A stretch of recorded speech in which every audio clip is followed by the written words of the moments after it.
ये कहानी सीतापुर में रहने वाले महेश की। वो अपनी पत्नी मीना और अपनी बेटी के साथ एक छोटे से घर में रहता था। बाजार में समोसे बेचकर वो अपना जीवन यापन करता था। महेश का समोसे का काम ठीक ठाक चल जाता था, परंतु वहीं दूसरी दुकान पर लोगों की भीड़ लगा करती थी। एक दिन महेश अपनी पत्नी से कहता है, सुनो मीना, मैं जो समोसे बेचता हूँ उससे घर का खर्चा तो चल जाता है, मगर मैं एक भी पैसा बचा नहीं पाता। मेरे पास लोग तो आते हैं, पर गिने चुने, और बगल वाले पर लोगों की भीड़ लगी रहती है। तो आप ऐसा करो, मुझे जलेबी बनाना आता है। आप समोसे के साथ लोगों को जलेबी देना शुरू कर दो, शायद लोग हमारी दुकान पर आना शुरू कर दे।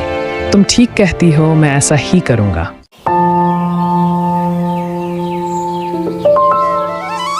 अगले दिन से महेश समोसे के साथ लोगों को जलेबी देने लगा। धीरे धीरे लोगों को इसके बारे में पता चला तो लोग उसकी दुकान पर समोसे खाने आने लगे। फिर शाम भी होने लगती है। महेश अपनी दुकान को बंद कर अपने घर की ओर निकलता है। क्या हुआ, आज भी समोसे नहीं बिके क्या? अरे नहीं मीना, आज तो कल से दुगनी कमाई हुई है। तुम्हारे हाथ की जलेबी ने तो कमाल कर दिया। ले लो पैसे, इन्हें रख दो, और कल मैं अपनी बेटी का एडमिशन एक बड़े स्कूल में करा कर आऊँगा। फिर वे सभी लोग खाना खा के सो जाते हैं। जैसे ही सुबह होती है, महेश अपनी बेटी का एडमिशन करने चला जाता है। इस प्रकार महेश की दुकान पर लोगों की भीड़ लगने लगी। एक दिन महेश अपनी पत्नी से कहता है, सुनो मीना, अब दुकान पर कस्टमर बन चुके हैं, क्यों ना अब हम जलेबियों के भी पैसे लेने लगे। हाँ क्यों नहीं महेश जी, इतने दिनों से हम लोगों को समोसे के साथ जलेबी फ्री तो खिला रहे हैं।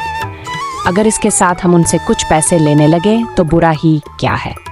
अगले दिन से महेश ऐसा ही करता है। वो समोसे के साथ लोगों से जलेबी के भी कुछ पैसे लेने लगता है। इस प्रकार महेश अपने लिए एक सुंदर सा गले लेता है और वे लोग उसी से अपना जीवन व्यतीत करने लगते हैं।